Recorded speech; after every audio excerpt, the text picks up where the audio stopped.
The end of the first week in June is in the rear view mirror, and that means it's berry time. I pruned back these mulberry trees heavily over the winter, and I didn't know if they'd produce berries this year, but I'm glad to say that they are producing heavily. I come out and pick a handful of berries every day, and there are more ripening all the time. These mulberry trees here are 40 feet tall, and the mulberries are so high up I can't get to them, and it's dropping mulberries all over my garden. And maybe over this coming winter I'll chop these trees down, and we'll see if we can get the fruit canopy back down to a usable level too. I know it's not easy to see, but in here is a mulberry tree that used to be 30 feet tall. I cut it down to about 3.5 feet. It's called pollarding, and it's sending up new growth. So after I clean the weeds out, I can start picking some branches, and we'll get that fruit back down to a layer that we can reach either from the ground or from a short ladder. And we've also been getting strawberries. The bunnies have moved out of the strawberry patch without doing too much damage.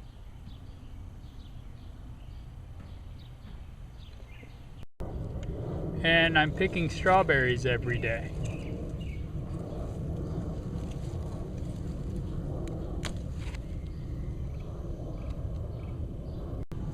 We've had a string of hot days with temperatures in the low 90s, and all of my lettuce and spinach is bolting.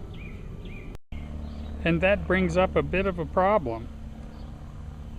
By the time my tomatoes are ready, all of my lettuce will be too bitter to eat.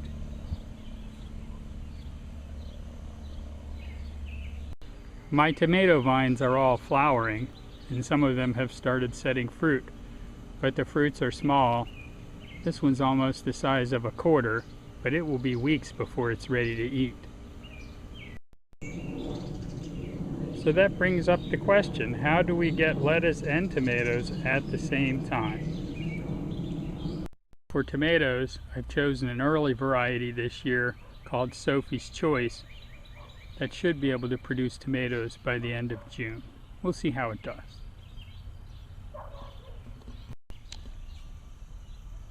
So I'm going to work the problem from both sides. I'm going to start some lettuce plants indoors, and we'll grow lettuce indoors in the AeroGardens all summer. Now that I can grow lettuce outdoors all year round, except for the hottest months of the year, I'll just grow it indoors in the summer.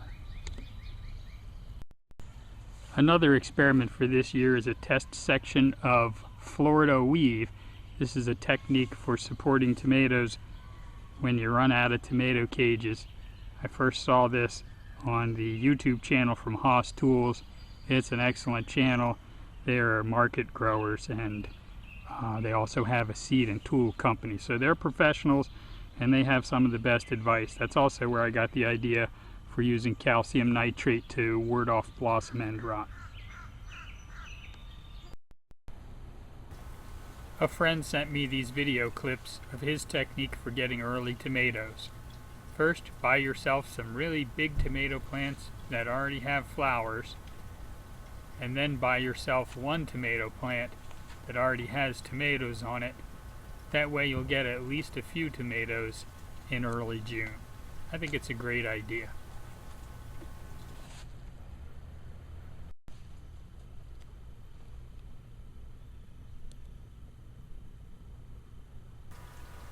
I think next year I'll try growing some container tomatoes earlier in the season. We'll start them in the first week in March and keep them in the greenhouse until it's warm enough to set them outside. Hopefully then we can get some tomatoes by the first week in June.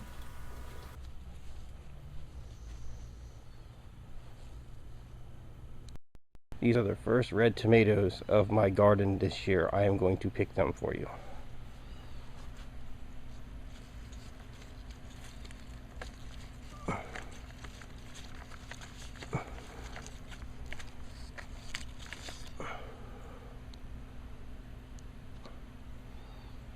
They are a patio variety.